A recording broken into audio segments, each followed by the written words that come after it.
Hey everybody, my name is Amy Flattery. I'm Director of the Center for Holy Land Studies, and I'm here with Jeremy Stein. Hi Jeremy. Jeremy works for the Center for Holy Land Studies as well. He is our teaching strategist and also guides and teaches on many of our programs. If you don't know, the center takes programs to the lands of the Bible, Israel, Jordan, Turkey, Greece, and Italy, and there we study a very specific approach, I would say, and very intentional about how we teach and go through the lands of the Bible. And we focus on 4 things specifically at every single site. We focus on culture, history, land, and then the spiritual climate of the time period. And today, Jeremy and I are going to focus on spirit. And Jeremy, thank you for joining me today. I love having you as part of our team. All right, thank you for having me. I love being part of the team. Good. Well, Jeremy, let's just dive right in. We've already had some professors and teachers of ours cover culture and history and land or geography. And today we're going to hit on spirit, which is obviously very important. And so I'm just going to start. I'm going to ask you a couple of questions that we're going to walk through and show people how the impact of the spiritual climate makes a big difference in our study. So I would like to start, Jeremy, with how the spirituality and styles of worship changed throughout the length and time of the Bible. Just a small little subject, from Genesis to Revelations, and go. Yeah, that's a good question. It is, because most times people don't realize you've got, apart from the 2,000 years that removes us really from the book of Revelation, the end of the New Testament there, the entirety of the Bible covers a few thousand years.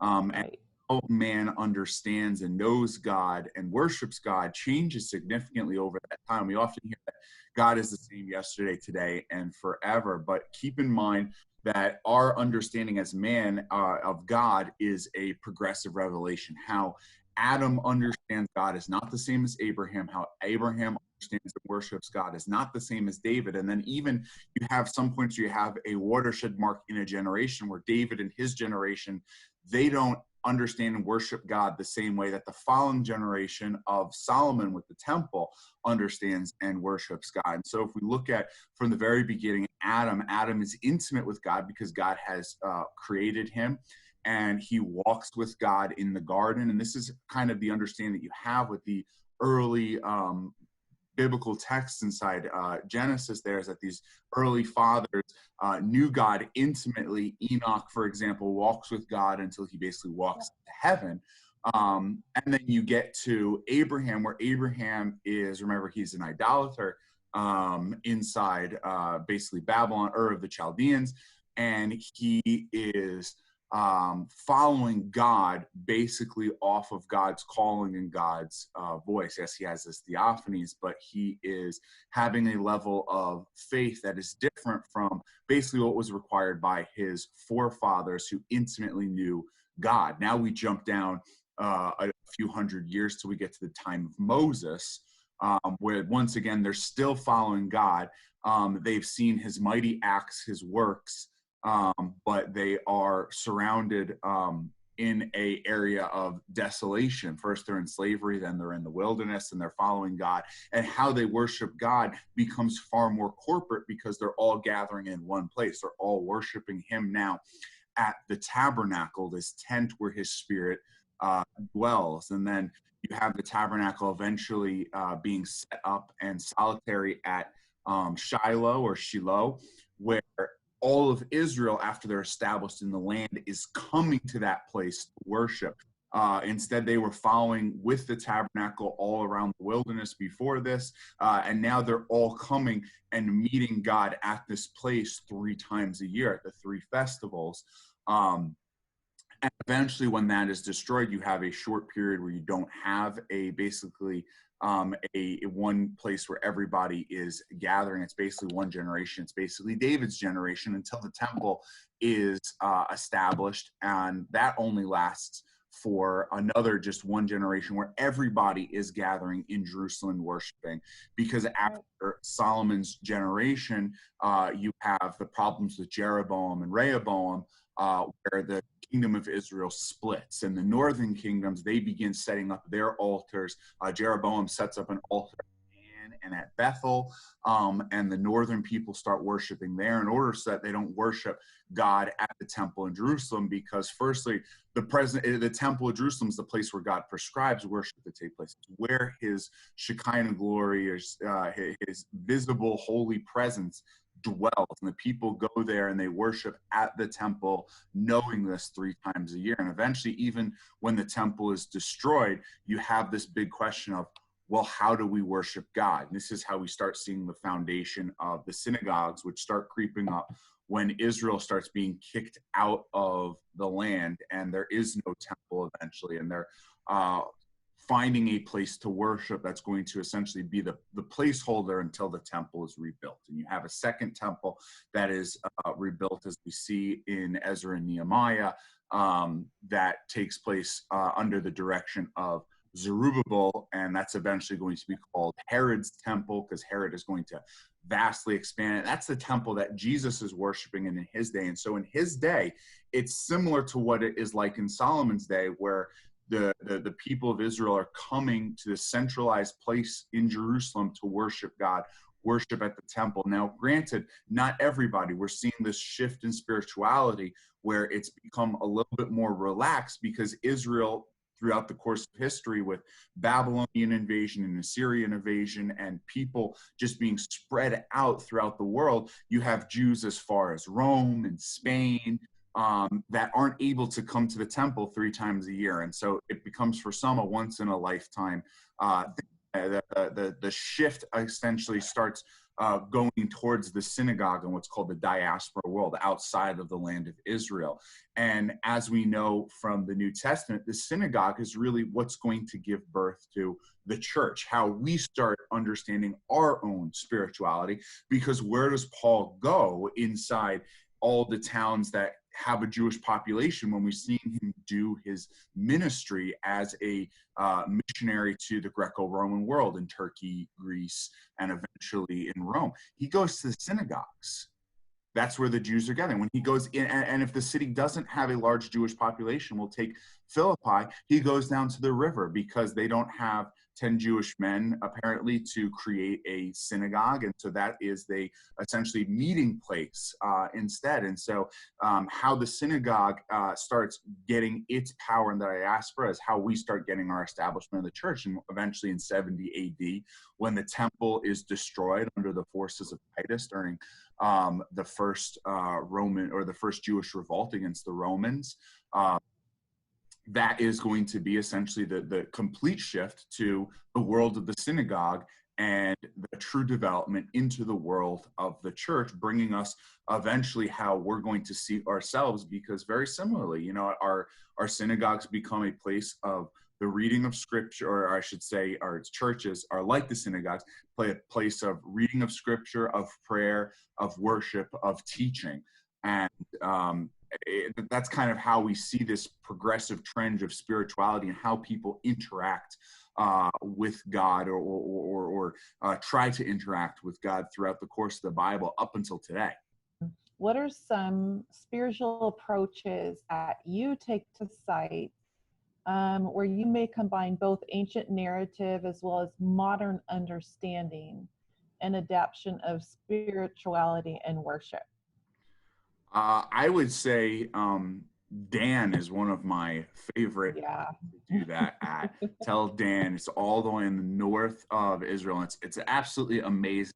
You know, I talked a little bit about this with when I did the interview for the geography and the land of the Bible with Dr. Mark Jenkins. Just how much fun a site like Dan is, because it's the capital of the Danites, the children of Dan, after they move there. And it's the place where idolatry really starts inside the land of Israel when they're here in the land. Obviously, we have Aaron and the golden calf. But as we see in the book of Judges, it's where they take this city that isn't originally supposed to be part of the land of Israel. It's called Laish. It's a Phoenician city connected to Tyre and Sidon. That's kind of out there on their own, and they conquer it, but they don't get rid of the idols there. And part of the reality there is that, unlike the other places inside the land where you have to trust God for the rains to come in times of drought, Dan is, you just look around, and as you're walking through the city of Dan, even today, there's water just bubbling up all around you, and fresh springs, and the rain up there. You can grow crops and everything just off of the water that's in the ground. And so you look at that and you see the spiritual reality back in the ancient times of, hey, they should have gotten rid of the idolatry as God had told them, but they had stopped trusting in God. They didn't need to trust and rely on God and his reign, and it allowed them, their minds and their eyes, to go astray, eventually leading the entire country astray, because eventually you have an altar that still you can see the base of and the remains of today there. But then we look at it today of the same need to trust God rather than trusting the world or trusting the things around us, trusting in our bank accounts or our finances or the stability of our job, which is definitely something that we're all seeing right now in the time of this coronavirus, where everybody's asking themselves, what's happening with the economy? What's happening with my 401k, my retirement, my stocks, my job? And the reality is still the same as it is back in ancient times. And hopefully something like the Danites, we don't struggle in that same thing where we say, hey, I'm going to trust in God. I'm going to sit back and I'm going to rely on him. I'm still going to focus on him, and I'm not going to let the world around me telling me things are okay or things are not okay to impact how I'm going to approach him. So, Jeremy, in conclusion, tell me what your favorite aside is when you think about the spirit or spiritual connection, both for you or when you're teaching. What is your spot? My spot, and I tell this to everybody who's there with me when we're there, is definitely Capernaum. Capernaum is broken up into two different sites. There's a Greek Orthodox and there's a Franciscan site, and I like the Catholic Franciscan site because it has this beautiful kind of area of reflection right on the water, and you can sit there and just look out upon the entire lake of Galilee where Jesus's ministry is taking place. And you're in right there what they call the evangelical triangle, where 80 to 90% of Jesus's ministry actually takes place, where people are following him. Capernaum is his hometown after he's kicked out of Nazareth. And so to sit there and to have that kind of that moment as well. And for me, I've sought God there a few years ago. After my father passed away in a car accident, I spent an extended amount of time in Israel, staying nearby, and went down there a couple of times just to sit down there and reflect. And it's just a place where I feel I can just stare out and know that these same waters are the waters that Jesus walked on. These same waters are the waters that God through Christ had calmed, and there's still the same things that's going on today, that God is still calming the waters in each and every one of us. And so for me, spiritually, that's my go-to place inside the land of Israel. So, but I'm going to go back and I'm going to ask you the same question, my traveling partners. Yeah, exactly. Well, you're talking about Capernaum and the spiritual climate and how God met you there, and you have this little halo around your head with your mirror behind. It's kind of awesome. I look like a Byzantine Jesus. I know you do. Or Byzantine apostle. The iconography. Yeah, I would say I do love the Galilee so much. It's like one of those peaceful places you can run to and spend time with God, and it's wonderful. I think maybe that used to be my favorite, but I've shifted. I think like when you go through dry times or suffering or different things, the desert has related so much to me, like south, like Yeah. by Beersheba or Ain of Dod, or where the wilderness wanderings took place, because there's nothing, and Yeah. it's dry and it's hot, and there's something so beautiful about it. But yet you do wonder how people survived. But I Yeah. think that, God put Abraham and Moses and David, I think almost every leader, through times where they had to spiritually connect with God and rely solely on Him and trust Him, and be obedient. And I feel like you learn such good lessons spiritually, as far as relying on God when you're in desert times. So for me, when I'm there, it just fills me up because I have no choice but to. I don't Yeah. have a choice but Yeah. to. It's not like in Dan where the waters are overflowing and you can grow and do anything you want, and your reliance on God seems to diminish, or it Yeah. can.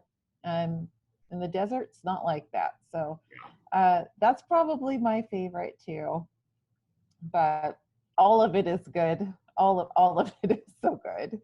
So I think everywhere I go, I always say this is my favorite spot. So it's hard to answer.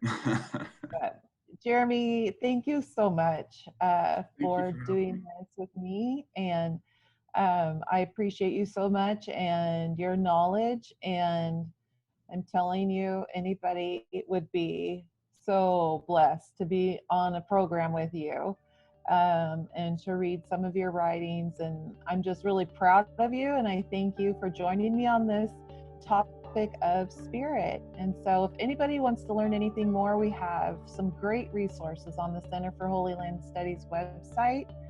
You'll find a link. It's holylandsstudies.org. But we would love to have you join us. If you have any questions about anything we've said or want to play it in slow motion, by all means, but you can ask us, email us, write to us, and we'd be happy to connect with you. But thanks, Jeremy. I just want to call you out and say you're awesome, and I appreciate you, and thanks for talking about the spiritual climate with me.